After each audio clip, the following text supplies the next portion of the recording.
என்னதான் ஹஸ்பண்ட் வெஜிடேரியனா இருந்தாலும் நம்ம நான் வெஜிடேரியன். ஸோ அப்பப்போ நான்வெஜ் சாப்பிடணும் கிரேவிங்ஸ் இருந்துகிட்டே தாங்க இருக்குது. ஸோ சிக்கன் வாங்கி கொடுத்துட்டு போனார். இன்றைக்கி வந்து கிரேவி பண்ணிடலாம் அப்படின்னு நினச்சிட்டு இருந்தேன். மோஸ்ட்லி வீக் டேஸில் ஹஸ்பண்ட் இருக்கிறதுக்கு அங்கே ஒரு ஆஃபீஸ் போகிறதுக்கு முன்னாடியே வந்து நான் எல்லா வேலையும் முடிச்சிடுவேன். பட் இன்றைக்கி வந்து சிக்கன் கிரேவி எப்படியும் கதிர்குட்டி காலையில் ஒரு 10:30 போல் தூங்குவான் ஒரு 1 hour. அந்த கேப்பில் முடிச்சிடலாம் அப்படின்னு சொல்லிட்டு போய் அப்படியே அவனை எட்டியும் பார்த்தேன். நல்லா தூங்கிட்டு இருந்தான். எப்படியும் இன்னும் ஒரு 1 hour தூங்குவோம் அப்படின்னு குஷியாக வெளியே வந்தேன்.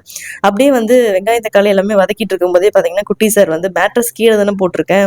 அவரே கதவெல்லாம் திறந்துட்டு ஜம்முன்னு பாருங்க எப்படி வந்துட்டாருன்னு சொல்லிட்டு இவனை வச்சுக்கிட்டு எப்படி சமைக்கிறதுன்னு தாங்க தெரியல. ஏன்னா முன்னெல்லாம் என்ன பண்ணுவான்னா அப்படியே கிச்சனில் வந்து கீழே விளையாடிட்டு இருப்பான். இப்பெல்லாம் வந்து என் காலை பிடிச்சிட்டு தூக்க சொல்லி அழறான் பயங்கரமா. சரி ஓகே அப்படி அழுதானு நம்ம அப்படியே ஆஃப் பண்ணிட்டு அப்புறமா செஞ்சுக்கலாம்னு நினச்சி பிளான் பண்ணியிருந்தேன். பட் ஒன்றுமே பண்ணல. அவன் பாட்டுக்கு இருந்த பொருள் எல்லாம் எடுத்து வச்சு ஜாலியாக விளையாடிட்டு இருந்தான். இருந்தாலும் குட்டி பசங்களை இந்த மாதிரி கிச்சன் கிட்ட கொண்டு வந்து அவங்கள இந்த மாதிரி வச்சிருக்கிறது அந்த அளவுக்கு சேஃப் இல்லை. பட் வேற வழியும் இல்லை. தனியாக இருக்கும்போது நம்ம செஞ்சுதானே ஆகணும். ஸோ ரொம்பவே கேர்ஃபுல்லாக அப்படியே பார்த்துக்கிட்டே என்னோட சமையல் வேலையை முடிச்சிட்டேங்க. கதிர்குட்டிக்கு சாப்பாடு ஊட்டிகிட்டு இருக்கேன். சில நாள் பார்த்தீங்கன்னா டக்குன்னு சாப்பிட்ருவான். பட் சில நாள் சாப்பிட மாட்டாங்க. நானும் அவன் எவ்வளோ சாப்பிட்றானோ அதோட விட்டுட்டு அப்படியே கொஞ்சம் நேரம் கழிச்சு அப்புறமா நான் வந்து ஊட்டி பார்ப்பேன். சில நாள் சாப்பிடுவான்.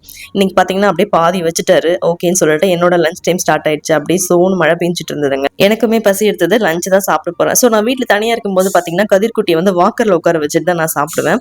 இல்லைனா எல்லாத்தையுமே பிடிச்சி அப்படி இப்படி இழுப்பான் இல்லையா? ஸோ அதுக்காக